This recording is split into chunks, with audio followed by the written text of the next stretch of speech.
Deberías hacer un vídeo desmintiendo el sistema de salud de Estados Unidos según VisualPolitik. Ellos dicen cosas muy contrarias a lo que dijo el experto ayer. Bueno, sí, pero VisualPolitik es un canal libertariano, ultracapitalista, que nunca va a reconocer que el capitalismo puede tener defectos. Ya lo hice, tengo varios vídeos dedicados a analizar los horrores del sistema de salud. Hablamos ya de Shkreli, el sujeto este que aumentó en 5000% un medicamento de la noche a la mañana.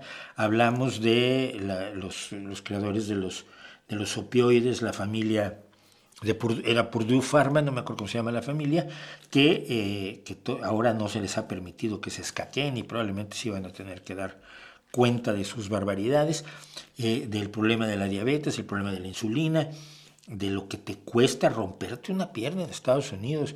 Y lo hemos visto, hay varios vídeos que yo tengo y que puedes ver sobre el tema y que me han comentado, es que esto va en contra de lo que dice VisualPolitik, pero es que a mí no me mueve promover una ideología política, yo tengo la mía.